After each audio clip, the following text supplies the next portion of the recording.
Salut à tous, je suis Hazard. On se retrouve pour un nouveau live. C'est un live réaction de la vidéo de Trash.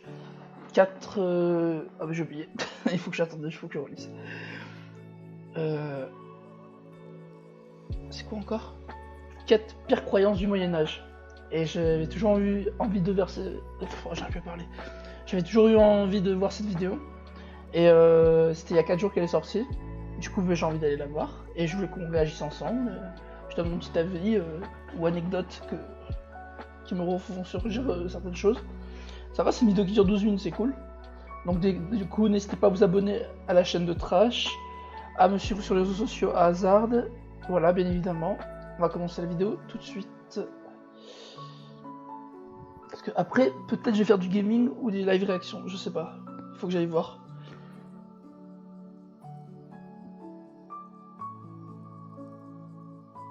Ah, ça c'est la chaîne d'Hazard. Non, le feed. Hop. C'est bon, t'es installé, t'es prêt devant ta petite derrière ton écran? Eh ben y a pas de souci, on va commencer. Comment guérir les hémorroïdes au Moyen-Âge? Ah, Les brûler au fer rouge, ah ça commence très mal. Comment guérir des hémorroïdes? Oh putain. utiliser des sangsues, partir en pèlerinage sur la tombe de Saint-Fiacre, tout ça a été prescrit. Et ça Quoi? Attends, il se mettait des sources dans le cul. va encore plus loin. Voici les pires croyances du Moyen-Âge.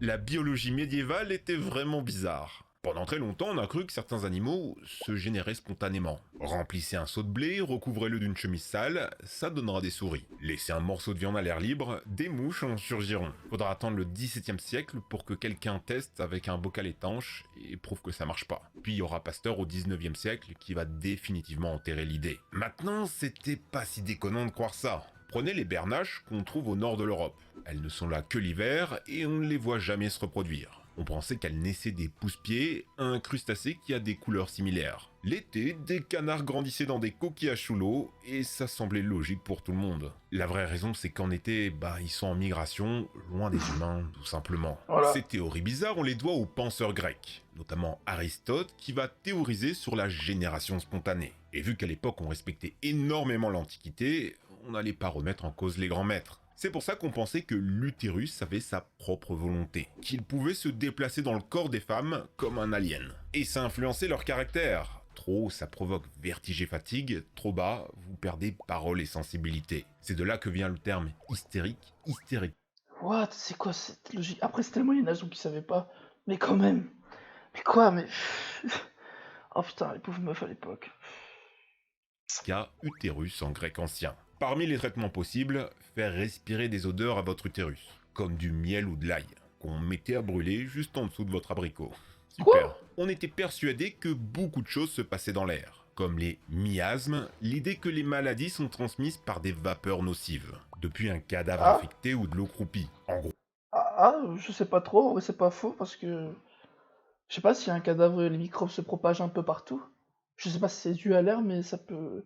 Le fait de laisser un cadavre au sol, sur le côté là, ça va se décomposer, et à mon avis, t'auras des animaux, on va dire, pas très sympathiques, qui vont venir becter le cadavre et les maladies vont se répandre. Je sais pas si. Je pense pas que ce soit si ça faux. sentait mauvais, c'était danger. Il fallait Non. donc utiliser des parfums ou des herbes aromatiques brûlées pour purifier l'air. Ces rituels, qui existent encore aujourd'hui, ont été théorisés par Hippocrate, le père de la médecine. Et c'est tenace. Vous voyez les masques des médecins de peste au XVIIe siècle? Le bec, là, c'est pas pour faire joli, c'était rempli d'épices odorantes. Et on continuera à croire au miasme jusqu'au 19e. Dites-vous que c'est pas le pire concept d'Hippocrate. Il y a aussi les humeurs. En gros, vous êtes composé de 4 humeurs, associées à un organe, un élément et un comportement. Le sang, fabriqué par le foie, c'est l'air associé à la joie. La lymphe qui vient du cerveau, c'est l'eau ou le calme.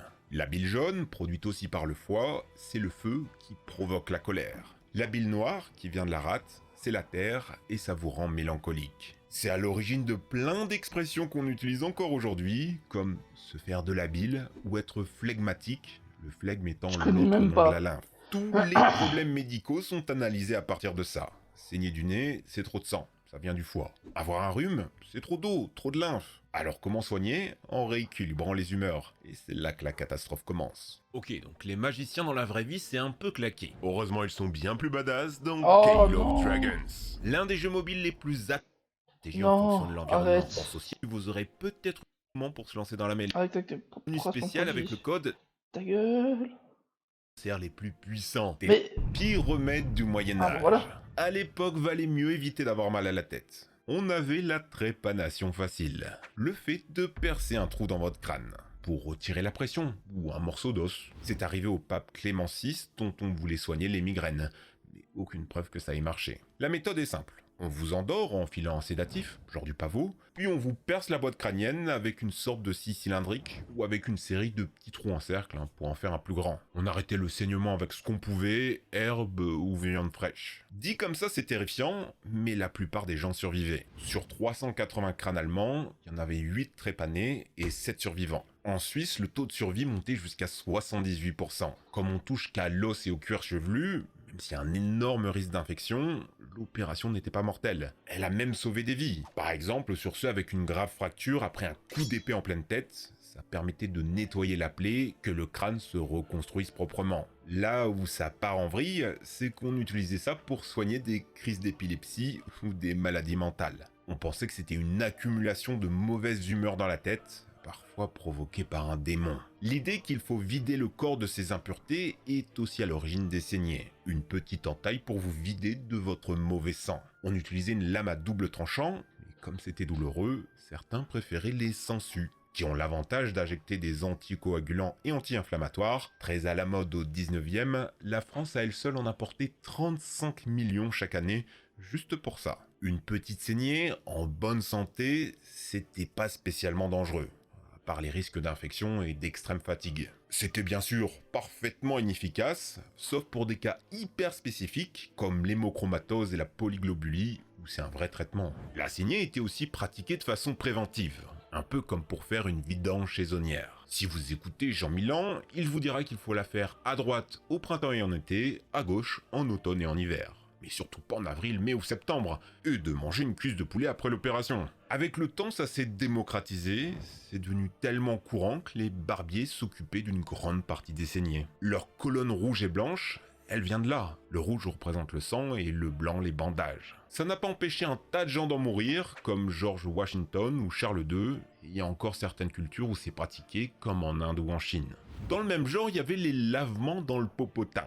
On appelait ça un clister, en référence à l'énorme seringue dans laquelle on mettait ce mélange d'eau salée destiné à vous purifier le côlon. Vous souffrez de troubles de la digestion?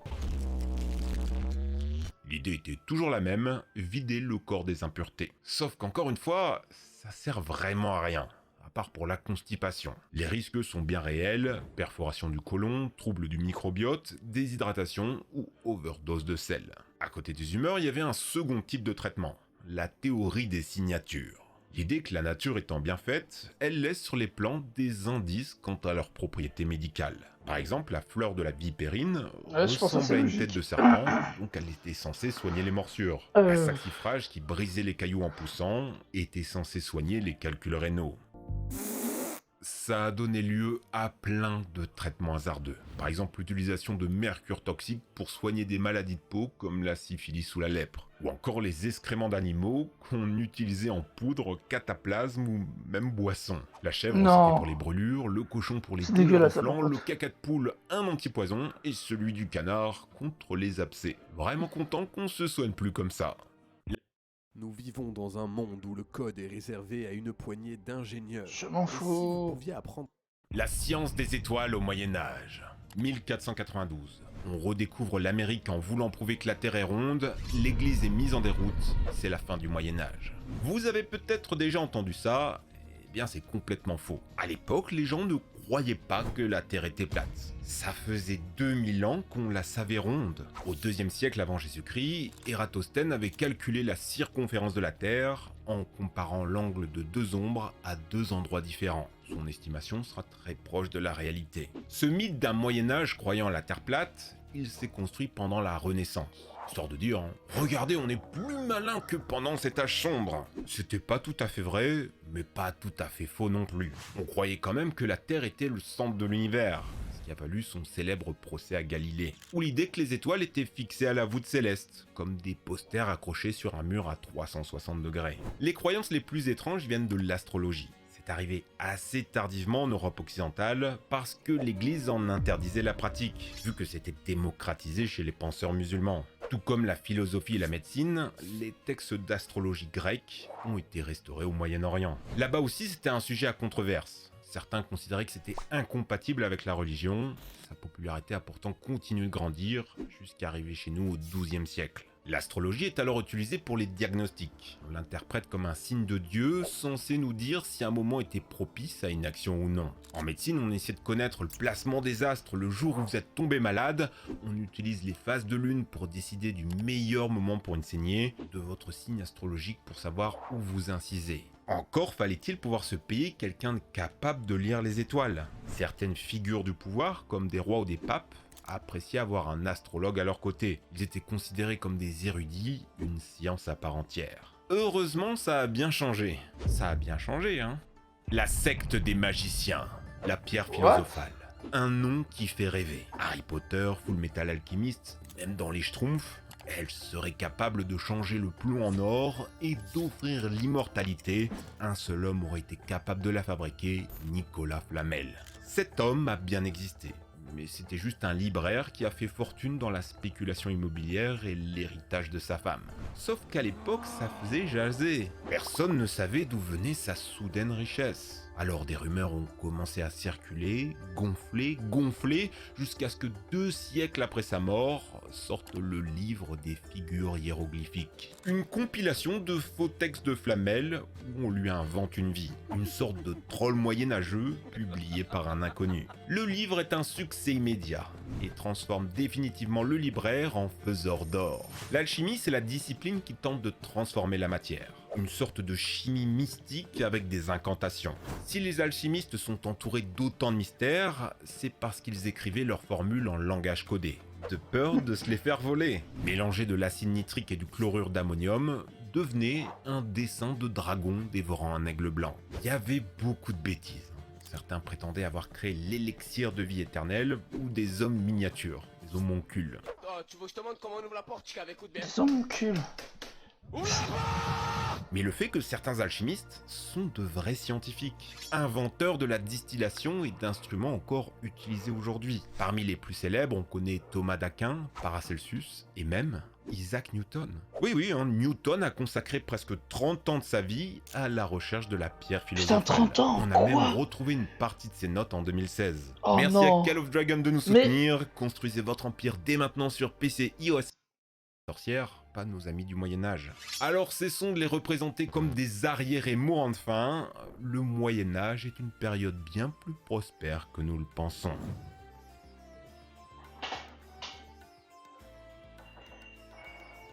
Je suis d'accord avec lui, genre les gens du Moyen-Âge c'était pas si bête que ça, parce qu'on en est arrivé jusqu'ici à peu près. Putain, c'est une bonne vidéo. J'aime bien. Tchouk. Allez, j'aime. Je regarde un peu les commentaires. Oh putain, c'est quoi cette photo?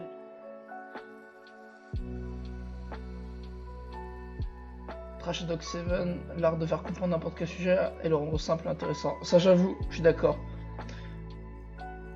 J'espère que votre chaîne va continuer d'exister longtemps car chaque sortie est un banger.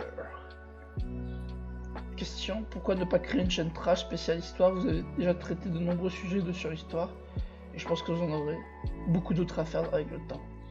Vidéo très intéressante, c'est vraiment bien de débunker tous ces a priori qu'on a à force. Naturellement. C'est vrai que... Comment dirais-je? Les vidéos de trash sont vraiment cool. Moi j'aime bien. Attendez, je mets l'intermission. Ce qui est bien, c'est que moi j'ai appris des trucs sur l'histoire parce que moi j'ai fait une sorte d'université histoire archéologie et j'adore l'histoire et du coup je suis curieux, moi j'aime bien. C'est pas mal, c'est pas mal. Après que dire de plus, la vidéo est bien, c'est bien monté, à part ce putain de placement produit, mais sinon c'est normal, c'est pour qu'ils gagnent de la thune mais ça me fait chier toujours.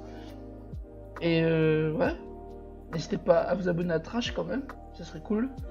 Voilà. C'est pas parce que je me rendais pas compte à quel point les gens mélangeaient la science et la magie avant. Après c'est logique un peu, parce qu'il y avait des croyances plus religieuses. Enfin c'est plus logique, je sais pas comment expliquer. Ça doit être fou à l'époque, tu devais te dire ah taillez-moi le bras. Et quand il se taillait le bras, en fait ça faisait rien, il perdait du sang, il mourait. Et il disait bah c'est parce que Dieu l'a voulu. Bah écoutez, bah, très bonne vidéo. Je pense que je ferai une vidéo réaction tout à l'heure de Trash, une autre, parce que j'aime bien leur chaîne.